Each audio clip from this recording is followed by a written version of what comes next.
concentrarse en hacer bien los básicos para un club marca la diferencia. Estadio, cuidar la marca, la cantera y ir mejorando esto, porque estos son los aspectos claves de un club.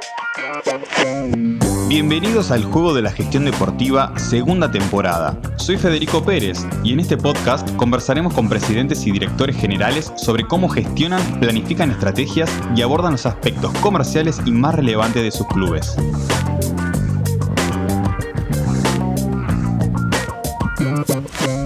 Hoy nos acompaña Pedro Iriondo, ex gerente general del Olympique de Marsella, sobre los aspectos esenciales de la gestión y las estrategias claves a la hora de generar ingresos comerciales y engagement con los aficionados.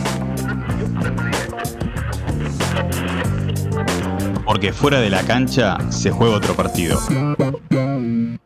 Empecemos.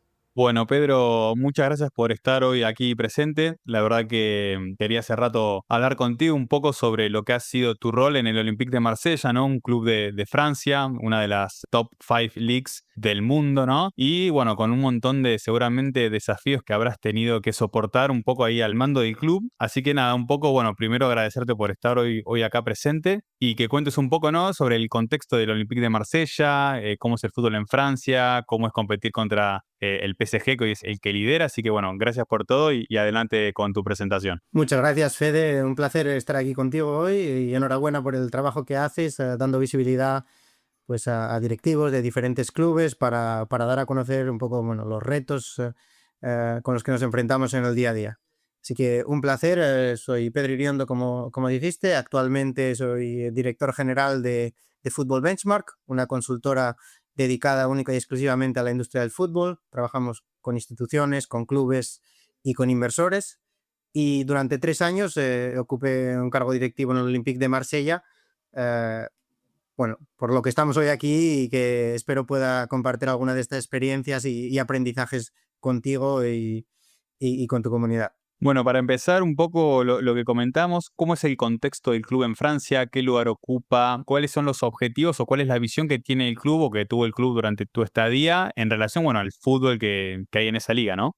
Bueno, como club yo creo que hay que mencionar y casi diferenciar siempre, por un lado y en primer lugar, el objetivo deportivo, que al final es la razón de ser de un club de fútbol, y el objetivo un poco casi institucional o corporativo, que es un poco lo que uno pueda imaginar, diseñar e intentar implementar a medio largo plazo para lo que es el desarrollo de un club. Entonces, desde un punto de vista deportivo, que ya decir de antemano no es el área que me compete, yo supervisaba otras áreas dentro del club, pero un club como el Olympique de Marsella, con la historia, pues siempre se debe de estar lo más alto posible y estar compitiendo al más alto nivel. En un mercado pues con unos retos evidentes, una competencia complicada, pero esta exigencia estaba siempre ahí. Entonces, esto es por un lado el objetivo deportivo. Luego, por otro lado, hay un objetivo, digamos, corporativo o institucional, que es el crecimiento del club.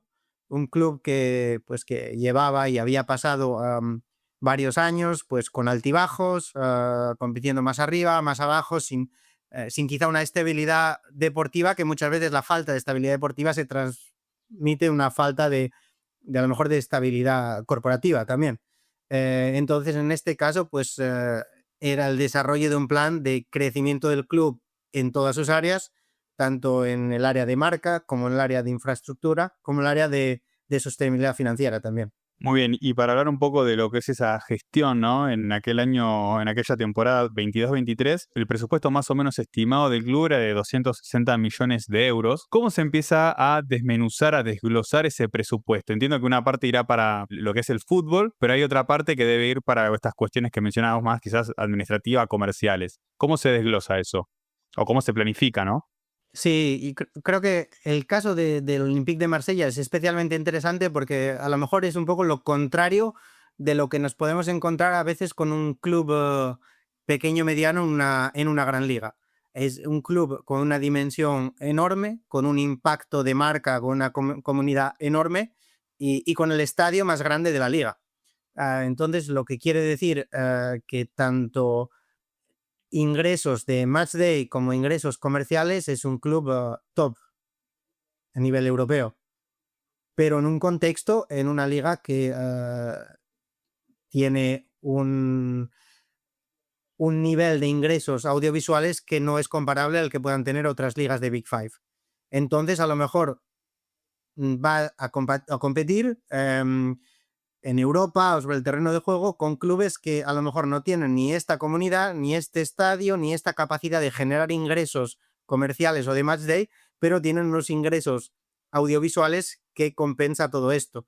Entonces, este era un poco la dicotomía con la que se encontraba uno en Marsella, que muchas veces lo que se encuentra uno es un club que depende mucho de los derechos audiovisuales y en nuestro caso era casi lo contrario. Bien, si el club se clasificaba para Champions League, pues los ingresos de UEFA eran importantes y entonces permitía compensar también un poco esa falta o esa diferencia de ingresos audiovisuales a nivel nacional, pero sí que para nosotros tanto el estadio como la marca era clave y siempre pensábamos, o bueno, yo personalmente un poco cuando me imagino un club fuera de lo que hablamos antes y siempre sabiendo que hay una prioridad sobre lo que pasa sobre el terreno de juego, pero más allá de esto uno tiene, parece, y un club es una entidad compleja siempre, pero las palancas que uno tiene o las oportunidades que uno tiene para desarrollar este club normalmente giran alrededor de una serie de ejes muy, muy limitados. Uno puede mejorar un poco su estadio, o más que su estadio, todo lo que es, digamos, su gama de negocio B2C, su estadio, sus tiendas, o más allá de esto, uno puede gestionar y mejorar y desarrollar su marca, que al final es lo que tanto la marca, la identidad, los valores, la visibilidad que uno consigue darle a esta marca, lo que permite desarrollar el negocio comercial o de patrocinio, y luego uno tiene también la mano sobre el desarrollo de la cantera, de la academia del club. Tanto el estadio como la marca como la cantera son proyectos que se construyen a largo plazo, que se mejoran a largo plazo y sobre los que uno tiene control absoluto. Control absoluto que no es el caso de los derechos audiovisuales. Entonces sí que nosotros, o yo desde mi puesto un poco en el consejo con una visión un poco más estrategia, sí que intentaba siempre centrarme alrededor de estos tres ejes, tanto estadio, marca y cantera, que es lo que podemos hacer y mejorar para realmente impactar el club a medio o largo plazo. Y eso afectaba en lo deportivo, es decir, y para que lo entienda la gente, lo que vos contás que sucede en Marsella es que es un club muy grande, con mucha afición, con un estadio enorme, pero que a pesar de tener esa grandeza, los ingresos no son acordes y al final terminas compitiendo quizás en competiciones europeas contra clubes con menos historia, con menos afición, con estadios más pequeños y menos explotación comercial, pero como tienen mayor ingresos por televisación, pueden competir y tener mejores planteles, ¿no? ¿Cómo se puede contrarrestar esa diferencia y si esto les afecta o no a la hora también de competir en el escenario local? Al final, esta diferencia se contrarresta con una responsabilidad que tanto dirección uno tiene de desarrollar al máximo sus fuerzas. Al final, todo club, y no hay contextos diferentes, todo club tiene sus puntos fuertes, sus puntos débiles, y de hecho, lo último que podríamos hacer, o que podría hacer uno como dirigente del Olympique de Marsella, es tener envidia de otros clubes, sabiendo la comunidad, el estadio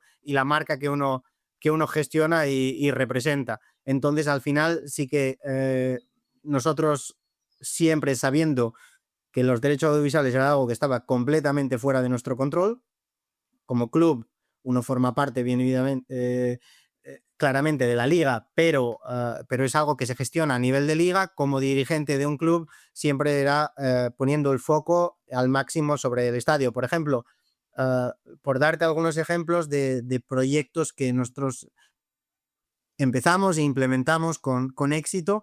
Cuando nosotros llegamos, o cuando yo llegué a la dirección, con el equipo de dirección, una de las cosas que nos chocaba es que nos encontrábamos que una fuerza, una comunidad enorme, pero al fin y al cabo un estadio que no se llenaba todos los fines de semana. Entonces esto fue, por ejemplo, un reto inmediato, porque nosotros lo sentíamos, esta fuerza de la comunidad, tanto en la ciudad, tanto como el apoyo de la comunidad de negocio de la ciudad, tanto en redes, y uno de los proyectos iniciales que vino desde nuestro presidente fue marcarse el objetivo de llenar siempre nuestro estadio.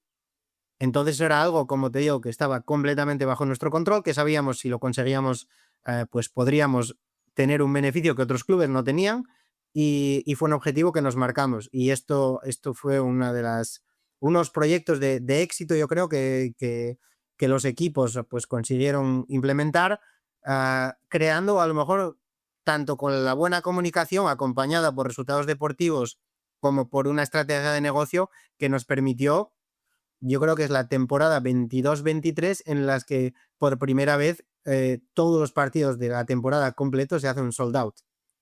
Entonces esto es algo increíble desde diferentes puntos de vista. Y siempre una de las cosas que pensábamos, algo que nosotros, lo deportivo es algo que no vas a poder controlar siempre. Es algo que, por desgracia, es algo que no podemos controlar. Y sabemos que una temporada podemos acabar segundos, una temporada puedes acabar tercero, cuarto o quinto. Y esto, crear, por un lado, una asiduidad dentro de lo que es la asistencia de nuestros aficionados más fieles, era clave para asegurarnos de que en los momentos, tanto en los momentos altos como bajos, tuviéramos esta asistencia al estadio que en otros momentos a lo mejor no había habido al mismo nivel. Entonces, por ejemplo, en ese caso nos marcamos un objetivo de aumentar el número de abonados, de crear una cultura de aumentar el número de abonados, intentando llegar alrededor del 70% de la capacidad del estadio, siendo abonados. Algo que a lo mejor dentro de una mentalidad un poco más de negocio tradicional uno puede pensar que es mejor a lo mejor vender un asiento individual que vender un abono, porque a lo mejor uno le va a sacar más beneficio. Pues en este caso pensamos que tener este estadio lleno al mínimo del 70% iba a crear una sensación, y creaba una sensación de que el número de entradas disponibles era limitado, hacía que otros no socios compraran estas entradas antes y el estadio se llenaba y se volvía a llenar. Y esto acompañado, por supuesto, de una dinámica deportiva positiva en estas primeras temporadas, creó una fuerza a nivel de la comunidad que hizo que llenáramos el estadio con la temporada entera, tanto en partidos de Copa entre semana, como en partidos de Europa de primeras rondas, como en cualquier partido de Liga. Y esto, por ejemplo, es algo en lo que sí que nos enfocamos mucho. Para ponerlo en números, la asistencia media al estadio había sido de 62.500 aproximadamente y el número de abonados 44.000, es decir que tenés casi 2/3 de abonados que, bueno, obviamente iban siempre al estadio, ¿no? Y en cuanto a lo que es la cuestión, ¿no?, de redes sociales y digital, acá también tengo que más de 8 millones de seguidores en redes sociales. ¿Ahí también tuvieron que hacer estrategias para generar más engagement o como es una ciudad bastante apasionada, le resultó más fácil poder llegar al aficionado, al hincha? Sí, nosotros, una marca, y no somos o no éramos el único club que tenía esta potencia en redes sociales, pero sí que a nivel de engagement era algo increíble. No era la problemática, gracias a Dios, no era la problemática del club. El reto un poco, nuestro reto era transformar esto en oportunidades para el club. Entonces, una cosa que hicimos en ese momento fue no tanto enfocarnos en más crecimiento y crecimiento. Por supuesto, es algo que los equipos siempre trabajaban, pero no ponernos como reto único el crecimiento de seguidores en redes sociales, sino crear una estructura de activos digitales que nos permitiera maximizar los ingresos comerciales que el mercado estaba dispuesto pues a dar a lo que es el Olympique de Marsella. Nuestro reto, y lo mismo, un poco como en el estadio, el reto que nosotros teníamos con la marca Olympique de Marsella no era quizás que nos faltaran patrocinadores, sino era que nos faltaban assets para acoger de manera correcta a los patrocinadores, a las oportunidades que nos presentaba el mercado. Entonces, el reto aquí era estructurar nuestros, porque una cosa que, por supuesto, desde un punto de vista de estrategia comercial y por cuidado de marca, no estábamos dispuestos a simplemente crear una lista infinita de patrocinadores o crear algo que pues un poco pegar logos, como se dice, por todas partes. Entonces sí que lo que hicimos fue un poco estructurar la marca Olympique de Marsella, creando diferentes subcomunidades, submarcas que compartían estos valores iniciales o estos valores que representan la identidad del club, pero que a lo mejor pues permitían a diferente tipo de marcas asociarse al club que antes no podían. Esto lo hicimos creando, por un lado, creamos, yo creo que en el periodo en el que yo estuve, 3 submarcas dentro de lo que es una era la marca o la comunidad y la línea de comunicación alrededor del equipo femenino, que hasta este entonces no existía, no tenía presencia digital, y a esto le dimos, pues se creó, era algo en lo que íbamos un poco tarde y se creó y la verdad que atrajo mucho interés de marcas que hasta ahora pues a lo mejor participaban en la vida del club, pero no tenían esta plataforma para tomar su espacio, para comprometerse más con el club. Creamos otra marca alrededor de todo lo que es los proyectos de comunidad, sociales, de cantera del club, que hasta ahora pues funcionaba bajo simplemente la fundación y que crea un poco esta imagen un poco a lo mejor de ayuda o de y a lo mejor pues no permite tener ciertas discusiones con ciertas marcas, y esto la creamos bajo una marca que era el jugador, o como se diría en español, el jugador número 13, porque era un poco incentivar a empresas a convertirse en ese jugador número 13, sabiendo que el número 13 en Marsella representa mucho porque es el número del departamento, es un poco el número que representa la identidad local. Y luego creamos otro proyecto que creo que, bueno, los equipos hicieron un trabajo increíble y del que estoy particularmente orgulloso, que es el que fue crear una marca que hoy se llama Peuple Bleu Blanc, que es un poco la comunidad azul y blanca o el pueblo azul y blanco, que es con sus propias redes sociales, principalmente basada sobre Instagram, en la que damos libertad absoluta a la expresión de la marca Olympique de Marsella. Porque en las redes del club oficiales uno sabe que la actualidad deportiva, y como debe ser, marca el tono de la comunicación.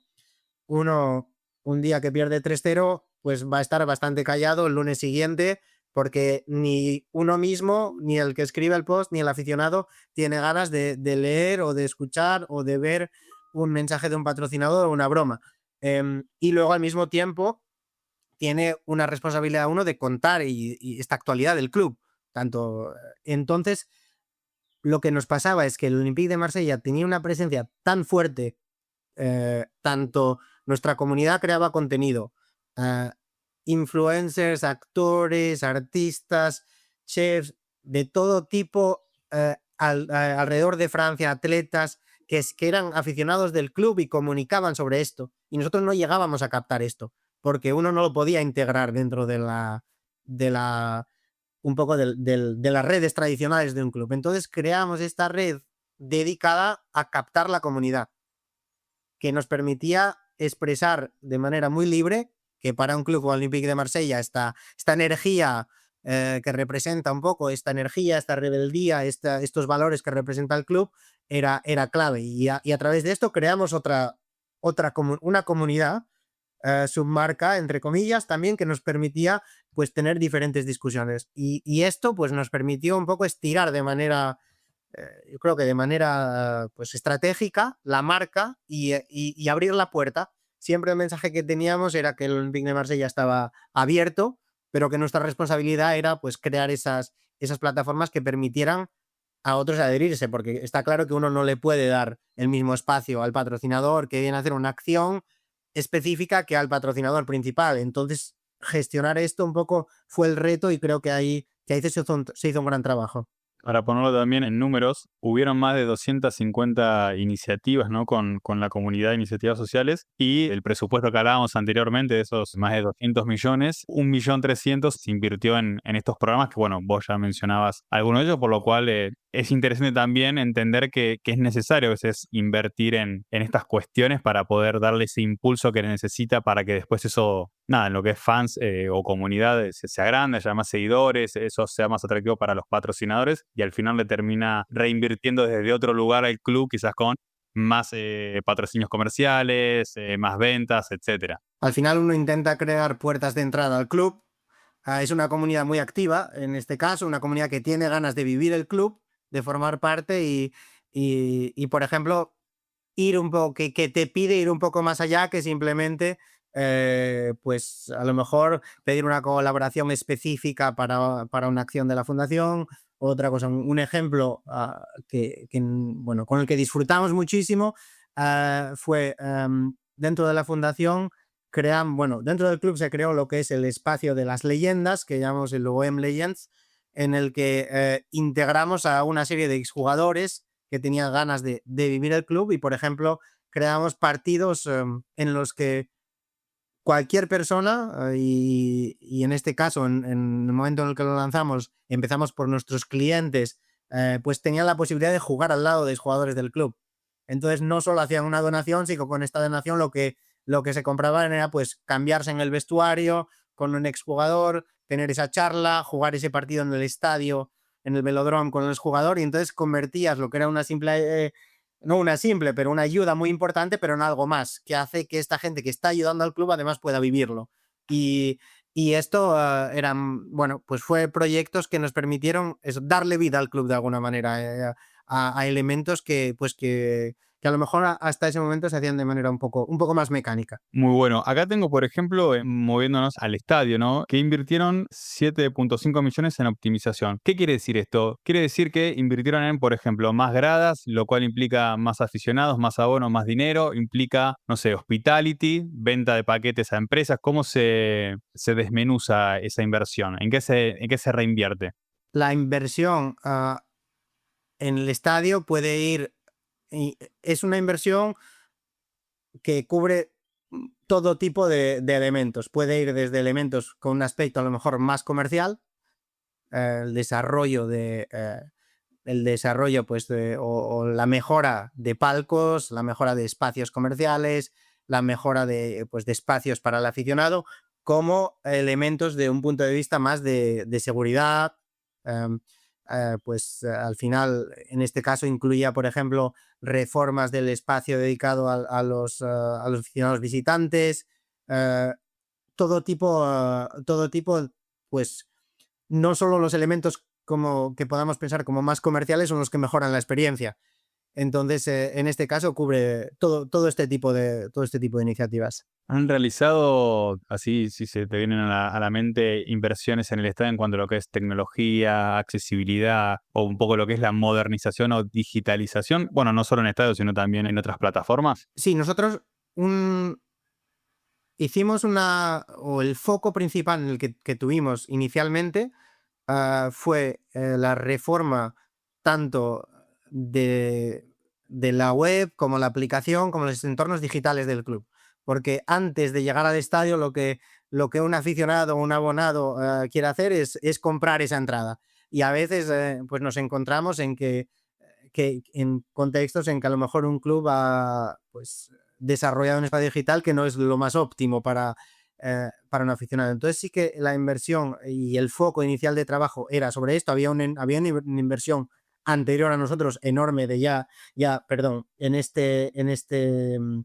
en este espacio, y sí que invertíamos en seguridad en lo que era acceso al estadio. Mucho porque uno de los problemas o de los problemas o de los retos en los que nos encontrábamos es que el Velódromo es un estadio en el centro de la ciudad, en el que delante de la entrada principal hay una mini explanada con unas escaleras gigantes y después una calle por la que pasan coches sin parar, por el otro lado pasa un tren. Entonces, una de las problemáticas y lo que más quebraderos de cabeza no teníamos era todo el aspecto de seguridad. Y en esto sí que es, pues en tanto verificación, todos estos elementos eran en lo que más nos centrábamos. Bueno, un poco tu cargo, Pedro, de lo que comentabas era de General Manager, ¿no? Y estás un poco al tanto de estas cuestiones comerciales y de generación de ingresos y demás. Y acá te hago una pregunta doble que es, por un lado, y antes mencionabas que en el aspecto deportivo tú no tocabas, y es, ¿realmente no tocan absolutamente nada, o por lo menos en tu rol, no tienes ningún tipo de decisión o análisis en lo que es armar una plantilla, designar un director deportivo, ventas, fichajes? Por un lado te hago esa pregunta, y por otro lado, ¿qué es lo que gestionabas principalmente, además de estas cuestiones comerciales? Sí, en el momento en el que, bueno, durante los 2 años yo entro en el club inicialmente como director de estrategia y luego pues tomo un rol de dirección general. En nuestro caso, el club tiene un presidente ejecutivo que gestiona el club en su totalidad, y nosotros teníamos dividido el club en ese momento en tres pilares o tres direcciones generales o subdirecciones generales, como las quiere uno llamar. Una dedicada al aspecto deportivo, con su director de fútbol, academia, todos los aspectos deportivos de un club. Otra dedicada a la administración más puramente financiera, legal, recursos humanos, todos estos aspectos, operaciones, que es un poco pues esta parte más administrativa, operacional. Y yo cubría tanto los aspectos comerciales como institucionales del club, pues todas las operaciones comerciales del club, los aspectos institucionales en relación con las instancias, la fundación del club, y tenía la responsabilidad de director general del equipo femenino, y luego tenía también un poco lo pongo un poco aparte porque así un poco lo tratábamos, el equipo de estrategia, que era un poco el equipo que se encargaba de intentar alejarse un poco de la locura de que todo club vive en el día a día y poder pararse y afrontar esos proyectos que a lo mejor son más transversales, que requieren diferentes departamentos, que requieren inversión, etcétera. Entonces, bueno, principalmente el día a día del club era la parte institucional y comercial, y la gestión del equipo femenino que separamos separamos operacionalmente, le dimos los recursos para funcionar casi de manera un poco más independiente, y el equipo de estrategia. Cuando vos llegaste a ese organigrama, para así decirlo, y esas estructuras o áreas que vos tenías, ¿ya estaban armadas o tuviste que armarla vos desde cero? ¿Cómo es para una persona que quizás llega también a uno de estos roles, que tiene que empezar a pensar cómo va a estructurar la estrategia, cómo va a estructurar la planificación comercial? ¿Cómo es cuando llega y con qué se encuentra? Eran áreas que, bueno, quizás no el departamento de estrategia, porque a lo mejor no todos los clubes es algo que tengan o puedan, o simplemente puedan permitírselo tener, o lo tengan de manera más externa, pero los otros departamentos de alguna manera sí, por supuesto que estaban en el club. Lo que suele pasar, ya no digo Marsella, pero bueno, yo creo que en casi todos los clubes las estructuras suelen variar bastante, por un lado porque al final también depende mucho de los perfiles que uno tenga. A lo mejor uno va a tener un director comercial que pueda ser más fuerte en el área de marketing, en el área digital, o a lo mejor uno se encuentra en un contexto en el que el momento en el que hace un cambio requiere tener esa otra persona que cubra esta área, porque depende un poco del expertise de cada uno. Entonces sí que tuvimos un poco una fase en la que hicimos algunos ajustes, pero bueno, las áreas principales sí estaban ahí, claro. ¿Qué consejo vos podrías dar, ¿no? Para aquellos ejecutivos que llegan a un club, en donde tienen que empezar a focalizar, qué es lo primero que tienen que leer, estudiar, analizar, para poder después empezar a planificar y tomar decisiones? Una muy, muy buena pregunta. Yo creo que me gustaría también que alguien me hubiera dado una clase de, de esto antes de llegar yo al club. Yo creo que es importante en una fase inicial observar mucho, escuchar mucho, porque a veces no es todo lo que pasa, todo lo que uno ve inmediatamente, y creo que esta fase es importante. Yo tuve la suerte, como digo, de poder llegar al club como director de estrategia de una manera que me permitió durante un tiempo observar y a lo mejor el riesgo que uno tiene en un club es si uno inmediatamente ya se pone pues a meterse en todos los charcos, la fuerza o la potencia operacional de un club el día a día lo come a uno y el riesgo está en perderse diferentes o no saber detectar diferentes pues oportunidades, problemas u otros. Entonces yo creo que esta parte inicial para mí es clave, tomarse un tiempo para observar, para escuchar a la gente, tanto los que a lo mejor llevan menos tiempo como los que llevan más tiempo en el club, porque gente que lleva más tiempo a lo mejor también ha visto otros como tú que estaban ahí antes que intentaron lo mismo. y, y yo creo que esta parte es clave y es algo que me recomendaría a mí mismo hace 3 años y se lo recomendaría a cualquier persona que llegue a un club hoy en día. E influye mucho, por ejemplo, a veces se escucha que hay clubes que tienen muchas deudas, que tienen que pagar un montón. Digo, ¿cuánto influye que el club esté en una determinada situación financiera para que vos puedas igualmente ejecutar un plan o te den presupuesto? Porque muchas veces uno se imagina que si un club tiene muchísimas deudas y los van a venir a investigar o lo que sea, uno cuando llega dice, bueno, ¿cómo voy a invertir si el club está desbordado? Sí, influye el contexto general del club, al final en lo que uno puede hacer, la capacidad de uno puede imaginar lo más bonito, dibujar el club más bonito en un papel, pero después si uno no puede, pues no tiene la capacidad de, ya sea de invertir o de tener a la gente que va a implementar esto, pues influye mucho. Y bueno, en nuestro caso, nosotros sí que pudimos llevar a cabo diferentes proyectos, era un plan estratégico que era alineado con la visión del presidente y que sí que pudimos implementar. Lo que nos marcaba a lo mejor un poco más los tiempos era el hecho de clasificarse o no para Champions League, porque es algo que te permite, pues, digamos que un poco la diferencia principal entre los clubes que se clasifican casi de manera automática todos los años a Champions League son clubes que tienen una cierta estabilidad o una visibilidad sobre su proyección financiera. Saben más o menos los ingresos que van a tener, el coste de plantilla que van a tener, etcétera, etcétera. Un club que está en ese movimiento entre puedo jugar Champions League, puedo jugar Europa League, puedo jugar Conference League, y esto puede cambiar en 2 semanas o en un mes, eso te permite, eso te da, pues te hace. Nosotros siempre decíamos, o yo siempre decía, tenemos que tenerlo listo porque no sabemos en el momento en el que lo vamos a poder hacer. Entonces no sabemos si va a ser esta temporada o la temporada siguiente, pero el plan tiene que estar listo.